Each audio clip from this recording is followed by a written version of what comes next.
Welcome back to Proper Madness. I'm happy to have you back if you're a returning listener. If you're a new listener, my name is Sabby, and I have a very unique perspective on mental health.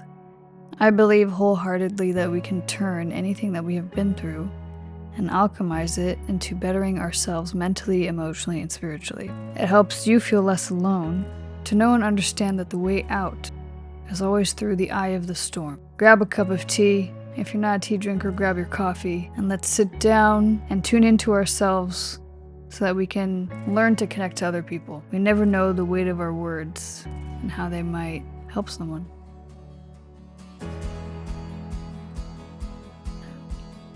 Hello. It's been a little while since I've come onto this podcast, hasn't it? It's been a little while since I've sat down and had a little chat with you guys. A lot has changed for me, mentally, emotionally, spiritually, but all great things. I think collectively we can all agree that this year, the year of the snake, if you're not an astrological person, so sorry, but we can agree that this year was the year of rebirth. The year where our truest selves was trying to be born. And I couldn't say that was even like that's just so true for me. It really is. I hit a point where in my business, I finally figured out what my true purpose is. I finally figured out what I love to do. I finally figured out how I'm here to serve. And it's a funny thing to go through that rebirth publicly, but that's the name of the game that I have always been through, you know? If you've been a long-time follower, you have seen me grow through so many layers of self and just pulling away all these pieces and parts of myself that I thought needed to exist in order for me to be loved, in order for me to be successful, in order for me to step into who I am. And much of that has been due to identity work. I finally put a label on it, you know. Not everything needs a label, but I finally did that. I finally realized that identity is something that a lot of us struggle with, whether or not we want to believe it. A lot of us operate and think that we have ourselves figured out. We assume that because we can show up comfortably online or show up comfortably in relationships that we know who we are. But it takes knowing the darkest parts of you. It takes expressing your truth. It takes getting quiet. It takes coming inward for you to actually show up as yourself. I don't know if I mentioned this already on my podcast, so if I did, please forgive me. As you know, I love to repeat myself. But I hosted my first workshop ever. About a month-ish ago, maybe less, 3 weeks ago. It's not something I ever thought I would do. It's not something I thought would be part of how I'm here to help other people. But it was funny because the people that showed up in my workshop were different pieces and parts of me that I used to be. And isn't it a beautiful thing how the universe loves to mirror to us who we used to be, to show us how far we've come, but also in allowing us to help heal those other people.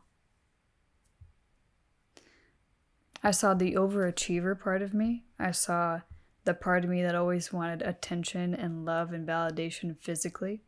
I saw the part of me that really wanted attention because she felt lonely inside and thought she knew who she was, but was too stubborn to actually get real with herself. And then I saw the part of me that was almost integrated, like me, maybe a year or so ago. And it's interesting to see how much we can get in our own way. How much our ego loves to get in our way to try to convince us that we are who we are. No, I am who I am. I don't need to change who I am. I don't need to evolve. I have it figured out. I'm healthy. I have a great routine. Everything's fine. I think the greatest gift we can ever give ourselves is accountability. Accountability in how far we've come and accountability of where we need to grow.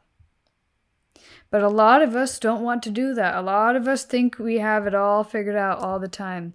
A lot of us are too stubborn to realize that we are a human being in this world and we are meant to grow and evolve continuously over time. And so I had this idea in my head of like, no, I need to have myself more dialed in, more perfect, more something in order to help other people. And that was like a lie that I was basically telling myself, you know? And for me to be a creative director, to be someone who works in the medium of film and photography, that is the biggest mirror that you can hold up to anyone. A lot of people hate looking at themselves in the mirror and speaking to themselves. A lot of people hate being vulnerable with themselves in a mirror. Because for you to look at yourself and see how you're showing up and see what is being reflected back to you is the scariest thing on the planet.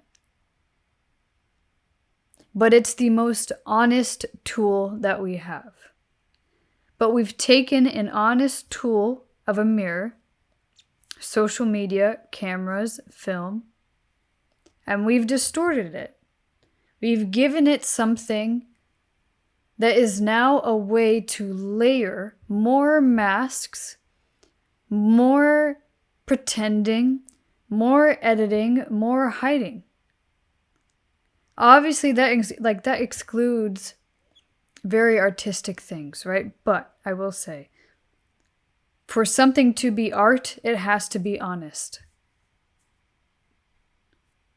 For something to be art, it has to be honest, because art to me is your artistic raw truth. And that is what moves people. That's what changes the world. That's what allows people to take what you have expressed, what you have done, what you've put out, and allow it to cause a beautiful ripple effect into their life that changes them forever. Think about the best film you had ever seen. Think about the best song that you heard. Think about the best book you ever read. All those beautiful pieces of art changed you in some way. But they changed you because it was honest. They changed you because that author, that director, that musician was expressing their truth wholeheartedly, with the willingness to be misunderstood without attachment to the outcome. How many of us show up in the world time and time again trying to cut down our truth? That can be in anything. That can be how you create online. That can be how you lead people. That can be how you run a business. That can be how you speak. That can be how you show up. But we're not aware of it. That was me for I don't even know how long. I was creating pieces of content. I was showing up online. I was being a version of me that I thought was true. And I would say, to play devil's advocate with myself, I would say at that time, sure, it was authentic because that's how I knew myself. That's who I thought I was. But I would always get so upset and so envious and so jealous and so caught up and in comparison with other people that actually were being authentic. And I would stop and think like, why do they have it and I don't? Well, the reality was they have it because they were comfortable with themselves. They were comfortable with the good, the bad, and the ugly of themselves. They were comfortable with their shadows. In my workshop that I hosted, I had people do shadow work before they created something. Because if you cannot get to know the deepest, darkest parts of yourself and know how to move through that and know how to integrate that, how the hell do you expect to show up in the world honestly? How do you expect to live a life from truth, from art, and that is translated in many different ways in our lives, not just creatively, but in how we live, if you cannot be honest with yourself? Because then what's going to happen is what you attract, who you attract, all the things are always going to mirror back to you the level of truth that you are existing in. When I remember a time when I was creating online, and there was a girl who was doing something similar to what I was doing, and I wanted to be so special so damn badly. I wanted to come up with the next big thing, to be famous, to be successful. And I was a leader in my own way, in understanding what it was like to alchemize adversity. I would, in all transparency and not putting myself on a pedestal, not being egoic, I was one of the first few people to really understand that. I just was so uncomfortable with telling people that I knew that, because I thought it was too unique. I thought it was too weird. And the universe is interesting how it works, right? When we have a thought and a belief and an aha moment, we're all connected. We're part of a collective that is here to help serve other people. And so when I had that aha moment and someone else, quote, took my idea, whatever you want to call it, I got so bent out of shape being upset that someone else took my idea, instead of understanding that I had that idea for a greater good. But I was so hell-bent on trying to be popular and trying to be special that I didn't understand my own specialness. I didn't understand what really made me me. I didn't understand my strengths. I didn't understand who I was at that time, and I didn't lean on that. Because we still do it. It's so funny. It's like a lot of us, and I still see it. And I see it because I have the ability to see it. Because I'm in tune with myself, and therefore in tune with my own intuition. And my discernment has always been right. Time and time and time and time again. There have been a few times where it wasn't right, and it was trauma. However, recently, the more you know yourself, the more you can trust your own discernment and your own intuition. And therein, you know how to show up. You can't be a leader in the world. You can't be a creative in the world if you continuously abandon yourself and doubt your own truth. And that's something that I figured out, right? But over time, and over doing work on myself, and over holding myself accountable in the moments even when I don't want to be held accountable, and just kind of getting out of my own way. Because you don't need to be better than people in order for people to love you and for people to like you and for you to help others, because that just kind of defeats the whole purpose. You know? It defeats the whole purpose if you want to make a difference in the world, if you want to create something in the world, and if you want to show up. If you're not doing it from a place of sovereignty and truth. And the truth has a funny way of coming out in areas of our life without us even seeing it. We all know I love to talk about my personal life every once in a while on my podcast, so here we are. But recently, I've been doing more TikTok lives, which I've very, very, very much enjoyed, because I'm building a community, and it's a community that I am so grateful for. It's a community of like healed, masculine men who are gentle, beautiful souls. Sprinkle in some females here and there. That we always have these psycho-spiritual conversations. On Friday, I decided, because my spirituality is not something that I've really fully, until now, have fully integrated into how I show up, right? Like, to be a spiritual filmmaker and photographer is wild. Because you're going to see things, people, and situations a lot differently than most, and that's your superpower, and you should always hold on to that. Content on that coming soon. So, Friday, decided, okay, let me pull out my tarot cards and have a bit of a laugh. Like, let's pull some tarot, let's do some tarot, let's have some fun with it, because everyone was really excited. They're like, oh my God, you read tarot? I was like, yeah, I've been doing it for years. I can do it for myself and I can do it for other people just 90% of the time. And I tell people shit they don't want to hear. It's not great. So I brought out my tarot cards on Friday.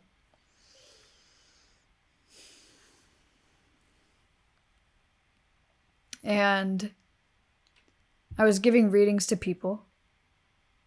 And I had this very beautiful moment where, like, when my intuition was kicking in, a voice in my head that used to doubt my intuition got quiet. And I just started feeling into what I was picking up on instead of trying to control a narrative. And that's how we attune to us, to our voice. When we try to control a narrative, we're not being us. And so eventually at the end of the tarot reading stuff, everyone's like, oh my God, this is spot on, this is crazy, whoa. I was like, oh, cool. I gave myself a reading because someone that I was dating earlier this year, who I really liked, like, a lot,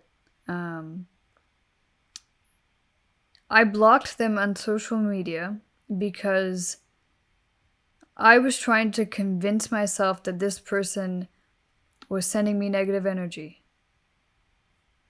And I was trying to convince myself that this person hated me, didn't like me. I made assumptions. But it's so funny because my inner voice the entire time was telling me, I don't think that's true. But I wanted to control a narrative in my head because it would be easier to do that than to see the truth. So when I did this reading for myself, this person's name popped up on my TikTok live of someone that I'd want to invite to join me in my live, which is damn near impossible because I blocked them. So the fellows in my beautiful TikTok live were like, oh my God, do a reading. I was like, so I did. And when I did, I was hit with my own truth that I was avoiding. And that truth was, sometimes we can overlook past opportunities that have come in to teach us something, even though it hurt us, because we want to feel better about ourselves. But that's not us being true to us. I won't tell you the rest of that, but long story short, I unblocked this poor person. But I also did it because I needed space, right? Because I was like, you know what, I fancied the crap out of this person. This person does not like me and has made that abundantly clear a couple times. So why am I hanging on to someone who very clearly just does not want me? But if I'm being honest with myself, I did it because I wanted the upper hand. I wanted my ego to feel better. So that's not the truth. Me accepting the truth would have been, you know what, take the L and move forward. Not every person's a bad person. The other thing that fed into this is sometimes when our intuition's picking up on something, we can place a story to it to validate ourselves, right? To validate our own toxicity and to avoid accountability. I went to go get Reiki done a while ago, and she's one of my past clients that I love so much. I took a lot of her photos for her. And she had said, someone's sending you some really weird energy. And I was like, oh. Automatically, the first person I thought of was that person. And that's not fair to that person, is it? Instead of getting curious, instead of trying to navigate my own truth, instead of trying to get honest with myself, I put a story to it.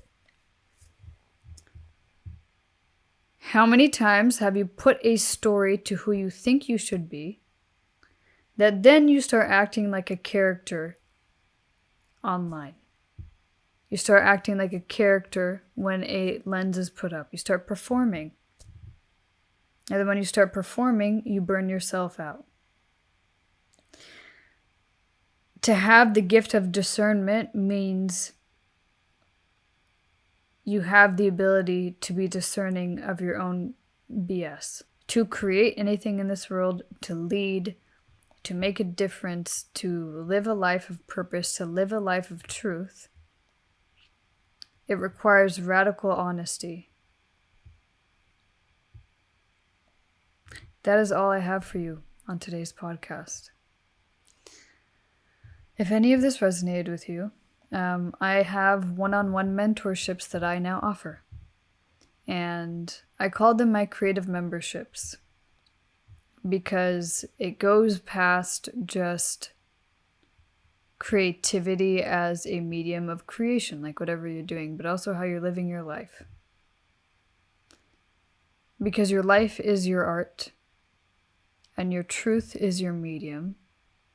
So if you need a bridge to help you get there, to help you start living and creating and leading more honestly, to help other people, to help the people in your life, to show up better in your relationships, to show up better with your presence, to just show up. You know where to find me. But if you don't know where to find me, my website is below. And I will shamelessly plug myself because if I can get myself to where I am today, I'm pretty sure I can help you get to where you want to be. So yeah. But also if you want dope photos and shit, you also know where to find me. Anyways, but I think it's time for you to hold yourself accountable so you can start living the way you want to live and start attracting the right types of people, situations, and scenarios, and to start showing up with more presence and less performance. Awkward finger gun. Okay, love you, bye. I encourage you to follow, like, subscribe, and rate this so that it pushes it out to whoever else might need it. Thank you so much for listening. I hope you enjoyed this episode. And if you ever want to chat more about anything that this podcast is about, you know where to find me. I'm on Instagram, Twitter, and good old TikTok. And be sure to stay tuned for my Tea Time with Sabby episodes